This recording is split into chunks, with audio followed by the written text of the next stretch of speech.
Assalamualaikum warahmatullahi wabarakatuh. Perkenalkan, nama saya Makfia, calon guru penggerak Angkatan 7 Kabupaten Mojokerto tahun 2022. Demonstrasi kontekstual pendidikan berpihak pada murid, pemikiran filosofi Ki Hajar Dewantara, modul 1.1a.6. Profil Ki Hajar Dewantara dikenal dengan nama kecil Raden Mas Wardi Sojaningrat. Beliau adalah seorang aktivis pergerakan kemerdekaan Indonesia, kolumnis, politisi, dan pelopor pendidikan bagi kaum pribumi Indonesia dari zaman penjajahan Belanda. Beliau juga merupakan pendiri perguruan Taman Siswa, suatu lembaga pendidikan yang memberikan kesempatan bagi para pribumi untuk bisa memperoleh hak pendidikan seperti halnya para priai maupun orang-orang Belanda. Apa saja pemikiran filosofi Ki Hajar Dewantara dalam dunia pendidikan? Menurut Ki Hajar Dewantara ada 4. 1. Trilogi pendidikan. 2. Menuntun anak mencapai kodrat. 3. Pembelajaran berpusat pada anak. 4. Budi pekerti. Trilogi pendidikan. Semboyannya ing ngarsa sung tulodo ing madya mangunkarsa tutwuri handayani. Ing ngarsa sung tulodo merupakan di depan menjadi teladan. Artinya apa? Guru bisa memberikan contoh yang baik dalam perkataan maupun perbuatan seorang pendidik. Harus bisa memberi teladan atau contoh tindakan yang baik hendaknya yang diajarkan. Ing madya mangunkarsa artinya di tengah menyemangati, membangun kreativitas, melahirkan hal-hal baru yang produktif.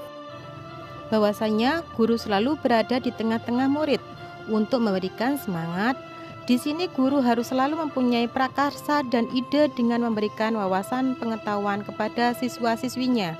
Bukan hanya itu, membaca ulang apa yang sudah ada di buku dan dipegang oleh siswa, atau malah kita hanya memberi soal saja dan siswi disuruh untuk mengerjakan.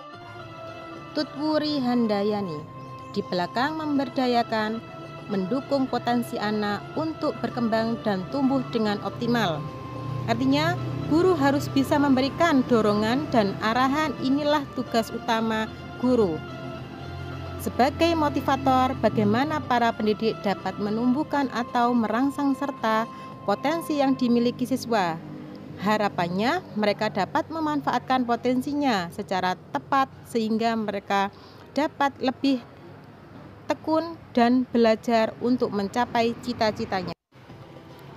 Menuntun anak mencapai kodrat. Pendidik itu hanya sebagai tuntunan di dalam tumbuhnya anak-anak kita.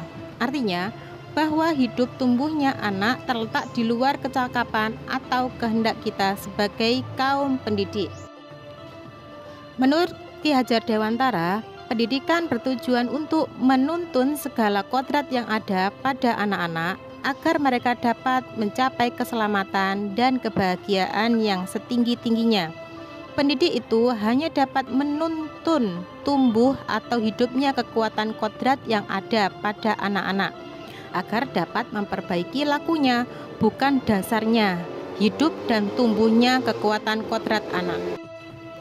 Peran pendidik diibaratkan seorang petani atau tukang kebun yang tugasnya adalah merawat sesuai kebutuhan dari tanaman-tanamannya itu agar tumbuh dan berbuah dengan baik. Tentu saja beda jenis tanaman, beda perlakuannya. Artinya bahwa kita seorang pendidik harus bisa melayani segala bentuk kebutuhan metode belajar siswa yang berbeda-beda atau berorientasi pada anak. Kita harus bisa memberikan kebebasan kepada anak untuk mengembangkan ide, berpikir kreatif, mengembangkan bakat atau minat siswa, yaitu merdeka belajar. Tapi kebebasan itu bukan berarti kebebasan mutlak. Perlu tuntunan dan arahan dari guru supaya anak tidak kehilangan arah dan membahayakan dirinya. Yang ketiga, pembelajaran berpusat pada anak. Sebagai pusat pembelajaran, kebutuhan anak harus terpenuhi. Anak perlu merasakan aman, nyaman, berharga, dicintai, dan dipahami. Perasaan tersebut akan mendorong munculnya motivasi dan kesadaran anak untuk belajar. Setelah tumbuh motivasi belajarnya, anak perlu hal yang menyenangkan dalam hal belajar, apa yang didekat dan dikenal baik oleh anak, dan merupakan hal yang menyenangkan bagi anak.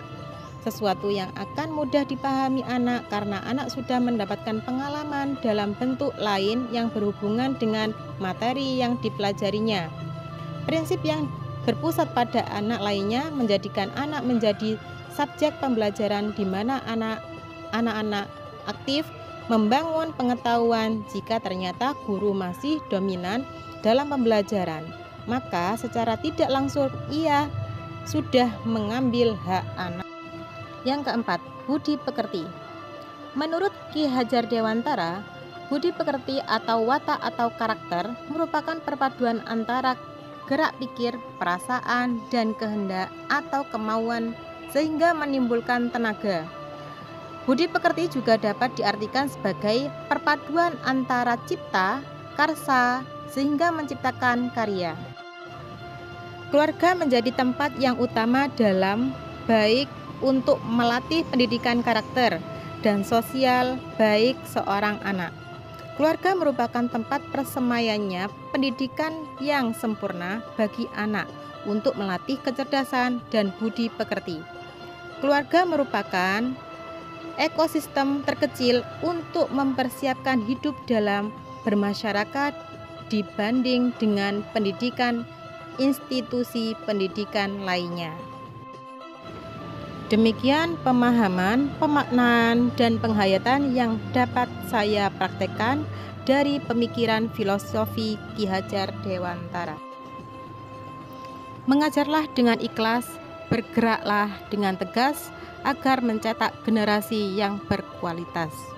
Wabillahi taufik wal hidayah, waridho wal inayah, summa salam, wassalamualaikum warahmatullahi wabarakatuh.